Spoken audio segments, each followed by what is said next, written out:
दोस्तों, अगर आप बगैर तालीम के फरफर इंग्लिश बोलना चाहते हैं तो ये वाला कोर्स आपके लिए 100% बेस्ट रहेगा, क्योंकि इस कोर्स में मैं आपको इंग्लिश बोलचाल के इस तरह प्रैक्टिस करवा रहा हूँ कि अगर आप अनपढ़ भी हैं तो भी आपके लिए इंग्लिश बोलना 100% आसान होने वाला है।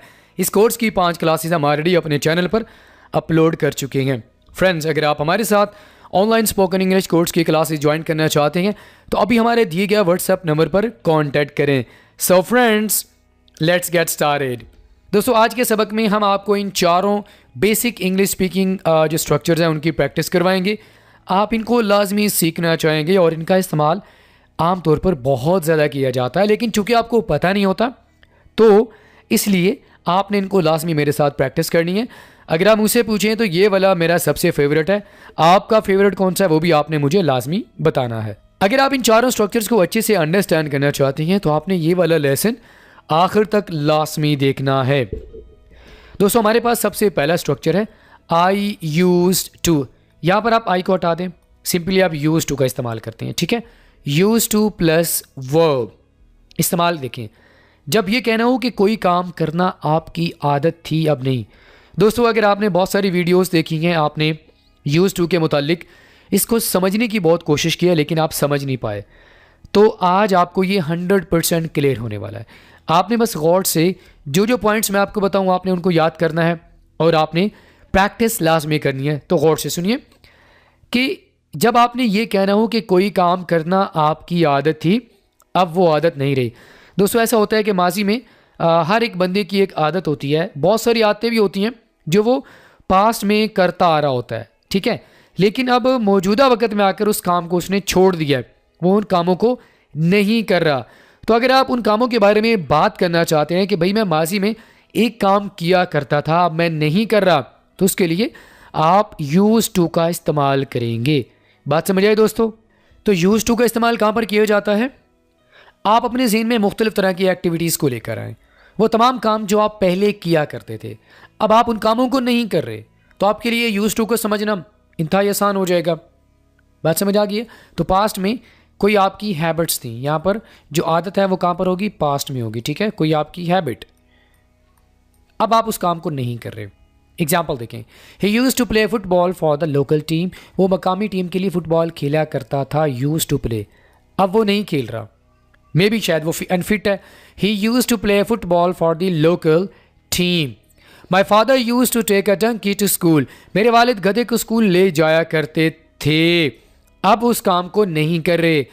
यहाँ पर आप आई, वी, यू, दे, नाउन का इस्तेमाल आप हर लिहाज से यहाँ पर कर सकते हैं यूज टू के साथ। ठीक है, यहाँ पर सिंगुलर प्लूरल वाला कोई भी सिचुएशन नहीं है। He use to smoke with his friends. वो अपने दोस्तों के साथ सिगरेट नोशी किया करता था, वो पहले इस काम को करता था, अब सिगरेट नोशी नहीं कर रहा। She use to study English for an hour. वो 1 घंटा अंग्रेज़ी पढ़ा करती थी, अब वो नहीं पढ़ रही, मे बी उसके पास मोबाइल आ गया है या वो किसी और काम में बिजी हो गई है। तो दोस्तों, ऐसे काम जो माजी में आपकी आदत थे, अब आप उन कामों को नहीं कर रहे, आप डिस्क्राइब करना चाहते हैं उन कामों को, तो आप यूज टू का इस्तेमाल करेंगे।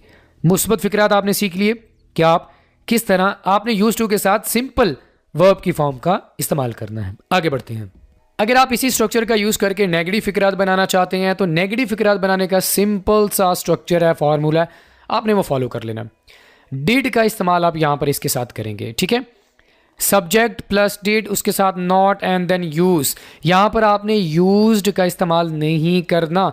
जैसा आपको मैंने पास्ट इंडेफिनिट टेंस में बताया था कि अगर आप पॉजिटिव फिक्रात बनाना चाहते हैं तो आप ईडी का इस्तेमाल करेंगे पॉजिटिव फिक्रात बनाते वक्त। ठीक है, अगर आप नेगेटिव फिक्रात या सवालिया फिक्रात बनाना चाहते हैं तो आप डिड के साथ सिंपल वर्ब की फॉर्म का यूज़ करेंगे।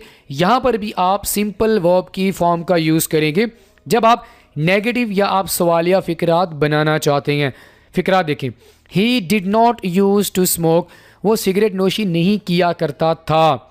आई did not use to play cricket. मैं क्रिकेट नहीं खेला करता था। तो यहाँ पर देखें, अगर आपने बोल दिया used, he did not used, तो आपका सेंटेंस गलत हो जाएगा, क्योंकि डिड पास्ट है। तो यहाँ पर आप एक ही सेंटेंस में पास्ट की 2 फॉर्म्स का सेम फॉर्म का यूज़ नहीं कर सकते, आपका सेंटेंस गलत हो जाएगा। ठीक है, I did not use to play cricket. मैं क्रिकेट नहीं खेला करता था। We did not use to learn English, हम इंग्लिश नहीं सीखा करते थे। एक और एग्जाम्पल देखें, they did not use to help people. तो नेगेटिव फिक्रा बनाने का आसान सा तरीका है कि आपने डिड नॉट का इस्तेमाल करना है और यूज़ की सिंपल फॉर्म का इस्तेमाल करना है। फ्रेंड्स, आपको समझ आ गया? आगे बढ़ते हैं। ओके, अच्छा दोस्तों, ये वाले जो सेंटेंसेज हैं आपने लाजमी सीख लेने हैं, क्योंकि आपको मैंने बताया कि यूज़ टू को अगर आप इसकी वीडियोस बहुत सारी देख चुके हैं लेकिन आपको समझ नहीं आया, आपने किताबों को पढ़ा, आपको फिर भी समझ नहीं आया, तो अगर आप ये जो मेरे साथ लेसन है इसको देख लेंगे तो 100% आपको यूज़ टू क्लियर हो जाएगा। यूज़ टू के साथ इस तरह के सेंटेंसेस का इस्तेमाल भी आमतौर पर किया जाता है। क्या करते हैं, स्ट्रक्चर देख लेते हैं। Use to plus verb plus ING, यानी वर्ब प्लस आईएनजी का इस्तेमाल आमतौर पर किया जाता है। किस तरह की एग्जाम्पल बनती हैं? I use to go swimming every Thursday when I was at school. मैं हर जुमरात को जब स्कूल में था तो तैराकी करने जाया करता था। बात वही है, बात में ज़रा भी तब्दीली नहीं है, लेकिन जो स्ट्रक्चर है वो चेंज है। पहले आई यूज़ टू, उसके साथ वर्ब की सिंपल फॉर्म, लेकिन यहाँ पर यूज़ टू के साथ एक सिंपल फॉर्म और उसके बाद वर्ब प्लस आईएनजी का इस्तेमाल करते हैं। ठीक है, I use to enjoy reading books every evening when I was a teenager. जब मैं जवान था तो मैं हर शाम किताबें पढ़ने का मज़ा लिया करता था। She use to go jogging every morning before work. वो हर रोज़ सुबह काम से पहले जॉगिंग किया करती थी। They use to spend hours playing video games on weekends. वो वीडियो गेम्स खेलने में घंटों गुजारते थे। तो दोस्तों, आपको समझ आ गया कि आप यूज़ टू का इस्तेमाल एक और सिचुएशन में कर सकते हैं। यहाँ पर आप सिचुएशन नहीं कह सकते, आप ये कह सकते हैं कि बात वही है लेकिन उसको करने का एक और तरीका है, आप इसका भी इस्तेमाल कर सकते हैं। बहरहाल, अगर आप नेगेटिव फिक्रात बनाना चाहते हैं तो सिंपल वही तरीका है जो आपको मैं पास्ट सिंपल टेंस में सिखा चुका हूं। अगर आपको पास्ट सिंपल टेंस समझ नहीं आया, आप समझना चाहते हैं, तो उसका लिंक आपको नीचे डिस्क्रिप्शन में मिल जाएगा। आपने पास्ट इंडेफिनिट टेंस को लाजमी सीख लेना है। तो नेगेटिव फिक्रात बनाना आपको मैंने सिखा दिए। अगर आप सवालिया फिक्रात बनाना चाहते हैं तो उसके लिए आपने डिड को शुरू में लेके आना, उसके बाद सब्जेक्ट एंड देन आप यूज़ का इस्तेमाल करेंगे। ठीक है, और यहाँ पर टू भी होगा डेफिनेटली। ठीक है, अकेला यूज़ नहीं होगा, यूज़ टू होगा। ठीक है, वर्ब की पहली फॉर्म का इस्तेमाल करेंगे। Did I use to smoke, क्या मैं सिगरेट नोशी किया करता था। Did you use to play cricket, आप यहाँ पर किसी से सवाल कर रहे हैं कि यार हम क्रिकेट खेल रहे हैं, क्या तुम भी क्रिकेट खेला करते थे। Did you use to play cricket. Did we use to learn English, क्या हम इंग्लिश सीखा करते थे। Did they use to help people, क्या वो लोगों की मदद किया करते थे। यहाँ तक आपको मैंने बता दिया कि यूज़ टू का इस्तेमाल कहाँ पर करना है, पॉजिटिव, नेगेटिव और सवालिया फिक्रात बनाना आपको मैंने सिखा दिया। लेकिन एक और कन्फ्यूजन अभी बाकी है जो कि मैं चाहता हूं कि आप उसको भी लाजमी मेरे साथ अंडरस्टैंड कर लें।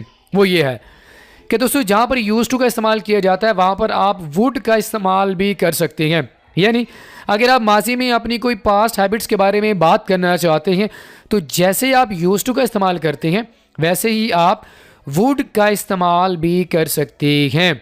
वुड के साथ वर्ब की सिंपल फॉर्म का इस्तेमाल करेंगे। ये एग्जांपल देखिए, आई यूज टू स्मोक, मैं सिगरेट नोशी किया करता था। वही बात आप यहां पर कर सकते हैं, I would smoke, simply would और जो वर्ब होगा वो आपने यहां पर इसके साथ लगा देना है। But I quit last year. My father use to take a donkey to school, मेरा जो बाप है वो गधे को स्कूल लेके जाया करता था। वही बात मैं वुड का इस्तेमाल करके भी कर सकता हूँ। My father would take a donkey to school, simple. He use to smoke with his friends, वो अपने दोस्तों के साथ सिगरेट नोशी किया करता था। वुड का इस्तेमाल करके आप क्या बोलेंगे, he would smoke with his friends, बात वही है लेकिन यहाँ पर वुड का इस्तेमाल होगा। ठीक है, she use to study English for an hour, she would study English every day. तो दोस्तों, आई होप कि आपको ये डिफरेंस समझ आ गया होगा। बल्कि ये डिफरेंस नहीं है, सिर्फ बात जो है वो जो आपका मकसद है करने का वो सेम है, उसको कहने का जो तरीका है वो हमारे पास दो तरीके हैं। आप यूज टू का इस्तेमाल कर सकते हैं, अगर आप चाहें तो आप वुड का इस्तेमाल भी कर सकते हैं। I would smoke, I would take, I would learn English when I was young, I would go for swimming. तो वुड और यूज टू बिल्कुल सेम है, इनमें कोई डिफरेंस नहीं है। ठीक है, अगर आप पास्ट में अपनी हैबिट्स के बारे में बात करना चाहते हैं जहां आप यूज टू का इस्तेमाल कर सकते हैं, आप वुड का इस्तेमाल भी कर सकते हैं। क्लियर हो गया? आई होप कि आप यूज टू को अच्छे से अंडरस्टैंड कर चुके होंगे। तो दोस्तों, आगे हमारे पास स्ट्रक्चर है did not mean to. Did not mean to के साथ आपने वर्ब की सिंपल फॉर्म का इस्तेमाल करना है। इसका इस्तेमाल बेसिक कहाँ पर होगा, जब आप ये कहना चाहते हैं कि मेरा ये मतलब नहीं था। ऐसा होता है ना कि आपने कोई एक काम गलत किया, कोई ऐसा काम जो आगे वाले को अच्छा नहीं लगा, ठीक है, आपने किसी को शर्मिंदा कर दिया, किसी को आपकी वजह से प्रॉब्लम हो गई, तो आप उसको एक्सप्लेनेशन में कहते हैं यार मेरा ये करने का मकसद नहीं था, तो उसके लिए आप डिड नॉट मीन टू का इस्तेमाल करेंगे। एग्जाम्पल देखें, मेरा मकसद आपके जज्बात को दुखाना नहीं था, I did not mean to hurt your feelings. देखें, I did not mean to, इसका इस्तेमाल नेगेटिव वे में करेंगे, ठीक है। He did not mean to call you so late, उसका मकसद आपको देर से कॉल करने का नहीं था। They did not mean to embarrass you, उनका मकसद आपको परेशान करना, शर्मिंदा करना नहीं था। We did not mean to cause trouble, हमारा मकसद आपके लिए मुश्किल खड़ी करना नहीं था। क्लियर हो गया? कहाँ पर इस्तेमाल करना है इसका? जब आप ये कहना चाहते हैं कि यार मेरा ये मकसद नहीं था। We did not mean to offend you, हमारा मकसद आपको नाराज करना नहीं था। We did not mean to ignore you, आमतौर पर आप कहते हैं ना यार मेरा मकसद आपको इग्नोर करना नहीं था। I did not mean to ignore you, तो उस सिचुएशन में आप डिड नॉट मीन टू का इस्तेमाल करेंगे, ठीक है। सवाल फिक्रात कैसे बनाएंगे? डिड का इस्तेमाल आप शुरू में करेंगे और वर्ब की सिंपल फॉर्म। ये देखें, did I mean to hurt your feelings, क्या मेरा मकसद आपके जज्बात को दुखाना था। Did he mean to call you so late, क्या उसका मकसद आपको देर से कॉल करने का था। Did they mean to embarrass you, क्या उनका मकसद ये जो उन्होंने काम किया है उनका मकसद आपको शर्मिंदा करना था। Did they mean to embarrass you. Did we mean to cause trouble, क्या हमारा मकसद आपके लिए मुश्किल खड़ी करना था। तो डिड नॉट मीन का इस्तेमाल कब करते हैं? जब आप ये कहना चाहते हैं कि हमारा मकसद आपके लिए ये करना नहीं था। क्लियर हो गया? आगे बढ़ते हैं। इन ऑर्डर टू, इसका इस्तेमाल भी बहुत ज़्यादा किया जाता है। इन ऑर्डर टू के साथ आपने वर्ब की सिंपल फॉर्म का इस्तेमाल करना है। जब आप किसी काम के करने का मकसद बताना चाहते हैं या आप ये बताना चाहते हैं कि फॉर एग्जांपल अगर आप इस एक चीज़ को हासिल करना चाहते हैं तो ये उसके लिए आपको ये काम करना पड़ेगा, ठीक है। अगर आप फॉर एग्जांपल शादी करना चाहती हैं तो आपको पैसे जमा करने होंगे। अगर आप गाड़ी लेना चाहती हैं तो आपको सेविंग करना होगी। और अगर आप बिज़नेस करना चाहती हैं तो आपके लिए ये करना होगा। जब आप इस सिचुएशन में या इस तरह की सिचुएशंस को आप डिस्क्राइब करना चाहते हैं तो आप इन ऑर्डर टू का इस्तेमाल करते हैं कोई मकसद बताने के लिए। एग्जाम्पल देखें, in order to participate you need an invitation. अगर आप पार्टिसिपेट करना चाहते हैं, पार्टिसिपेशन के लिए, शिरकत करने के लिए आपको क्या चाहिए? आपको दावत की ज़रूरत है। तो पार्टिसिपेशन किस पे डिपेंड कर रही है? दावत पे डिपेंड कर रही है, ठीक है। In order to learn English you should watch videos. अब आपकी जो इंग्लिश है किस पे डिपेंड कर रही है? उसके लिए आपने वीडियोज़ देखनी है। In order to learn English you should watch videos. In order to pass the exams you need to study. अब ये वाली एग्जाम्पल्स बहुत ज़्यादा है, आप में से बहुत सारे स्टूडेंट्स इस तरह की जो एग्जाम्पल है बार बार सुन चुके होंगे कि इम्तिहान पास करने के लिए आपको पढ़ना चाहिए। तो इम्तिहान का पास करना किस पे डिपेंड कर रहा है? स्टडी पे। I will do my best in order to teach you English. शुरू में भी कर सकती हैं, दरमियान में भी आप इन ऑर्डर टू का इस्तेमाल कर सकते हैं। तो इन ऑर्डर टू का इस्तेमाल कहाँ पर करना आपको समझ आ गया कि जब आप ये कहना चाहते हैं, फॉर एग्जाम्पल अगर आप आईफोन लेना चाहते हैं तो किस पे डिपेंड कर रहा है? In order to buy an iPhone you need to save money, you need to earn money. अगर आप आईफोन लेना चाहते हैं तो आपके पास 2 lakhs होने चाहिए, for example you need to have 2 lakhs। तो इस तरह की सिचुएशंस में हम इन ऑर्डर टू का इस्तेमाल करेंगे। आप पास्ट में भी चाहें तो इसका इस्तेमाल कर सकती हैं। किस तरह? She studied hard in order to pass the exam. उसने इम्तिहान पास करने के लिए मेहनत की। शी स्टडीड हार्ड, उसने मेहनत क्यों की है? ताकि वो इम्तिहान को पास कर ले। दे अराइव्ड अर्ली, वो जल्दी आए। क्यों? In order to get good seats, ताकि उनको अच्छी सीट्स मिल जाएं। ही सेव्ड मनी, क्यों? In order to buy a new car, ताकि वो नई गाड़ी ले सके। बात समझ आ रही है? आई प्रैक्टिस डेली, क्यों आप करते हैं? In order to improve my skills, आप हर रोज़ मशक क्यों करते हैं? ताकि आप अपनी महारत को बेहतर कर सकें। तो प्रेजेंट और पास्ट दोनों में आप इसका इस्तेमाल कर सकती हैं। तो इन ऑर्डर टू आपको क्लियर हो गया। इसकी अगर मैं आपको एक और एग्जाम्पल दूँ, in order to learn English you need to practice. अगर आप इंग्लिश को सीखना चाहते हैं तो आपको प्रैक्टिस की ज़रूरत है। तो जब एक चीज़ को हासिल करने के लिए आपको दूसरी चीज़ पे डिपेंड करना पड़े तो मकसद बताना चाहते हैं तो आप इन ऑर्डर टू का इस्तेमाल करेंगे, ठीक है। उसके बाद दोस्तों हमारे पास है वुड रादर। वुड रादर आप में से बहुत सारे स्टूडेंट्स सीखना चाहेंगे कि वुड रादर का इस्तेमाल कहाँ पर किया जाता है, क्योंकि आप जब एग्ज़ाम्स वगैरह दे रहे होते हैं या आप बुक्स वगैरह को पढ़ रहे होते हैं तो ग्रामर में इस तरह के स्ट्रक्चर्स का आम तौर पर इस्तेमाल किया जाता है। वुड रादर के साथ आपने वर्ब की सिंपल फॉर्म का यूज़ करना है।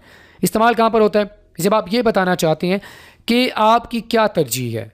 ऐसा होता है ना, फॉर एग्जांपल कोई इंसानों की बात हो कि मैं इसके बजाय इससे बात करना चाहूँगा, मैं ये खाने के बजाय ये खाना पसंद करूँगा, मैं ये पहनने के बजाय ये पहनना पसंद करूँगा। तो इस तरह की बातें हम कर रहे होते हैं। आप अपनी तरजीहात के बारे में बात कर रहे होते हैं कि मैं ये करने के बजाय वो करूँगा, उसके लिए आप वुड रादर का इस्तेमाल करेंगे। एग्जाम्पल देखें, I would rather stay at home than go out. मैं बाहर जाने के बजाय, मतलब मैं बाहर नहीं जाऊँगा बल्कि मैं घर में रहना पसंद करूँगा। She would rather have tea than coffee. अब यहाँ पर वो कह रही है कि मैं कॉफ़ी के बजाय चाय पीना पसंद करूँगी। यहाँ पर आप तरजीह दे रहे हैं टी को कॉफ़ी पर। They would rather walk than drive. वो गाड़ी चलाने के बजाय पैदल चलना पसंद करेंगे। He would rather sleep early tonight. वो आज रात जल्दी सोना पसंद करेगा। तो दोस्तों आपने समझ लिया कि पॉजिटिव एग्जाम्पल किस तरह बनानी है। वुड रादर का इस्तेमाल कहाँ पर होता है? जब आप अपनी प्रेफरेंसेस के बारे में बात करना चाहते हैं। फॉर एग्जाम्पल, मैं अपना टाइम ज़ाया करने के बजाय इंग्लिश वीडियोज़ देखना चाहूँगा। I would rather watch English videos than waste my time. तो इस सिचुएशन में आप वुड रादर का इस्तेमाल कर सकते हैं। अगर आप नेगेटिव फिक्रात बनाना चाहते हैं तो आप वुड रादर के साथ नॉट का इस्तेमाल करेंगे। आई would rather not stay home. मैं घर पर रहना पसंद नहीं करूँगा। She would rather not have a T. वो चाय पीना पसंद नहीं करेगी। दे वुड रादर नॉट वॉक। वो पैदल चलना पसंद नहीं करेंगे। He would rather not read books. वो किताब पढ़ना पसंद नहीं करेगा। सिंपल आपने नॉट का इस्तेमाल करना है और वर्ब की सिंपल फॉर्म का इस्तेमाल करना है। तो आई होप फ्रेंड्स आपको वुड रादर का इस्तेमाल कहाँ पर करना है। अगर आप इसको मज़ीद अच्छे तरीके से अंडरस्टैंड करना चाहते हैं तो इसके आप एग्जाम्पल्स बनाएं ताकि आप और भी अच्छे तरीके से इस स्ट्रक्चर को अंडरस्टैंड कर सकें। अगर आपने हमारे लेसन को अच्छे से देखा है तो डेफिनेटली आप हमारे लेसन को पूरी तरह तमाम के तमाम जो स्ट्रक्चर्स हैं, चारों स्ट्रक्चर्स आपको हमने प्रैक्टिस करवाए हैं, आपने इनको अच्छे तरीके से अंडरस्टैंड कर लिया होगा। अब आपने क्या करना है कि आपने हर एक स्ट्रक्चर को यूज़ करके 3 या 4 जुमले आपने लाजमी बनाने हैं। नीचे कमेंट बॉक्स में आप सेंड कर सकते हैं या आप व्हाट्सएप पर सेंड कर सकते हैं। वहाँ पर हम आपकी प्रैक्टिस को चेक करेंगे और आपको फीडबैक भी लाजमी देंगे। तो इसी के साथ ही दोस्तों आज का हमारा जो सबक नंबर 6 है यहीं पे मुकम्मल हुआ। I will see you in the next video lesson. Till then Allah हाफिज़।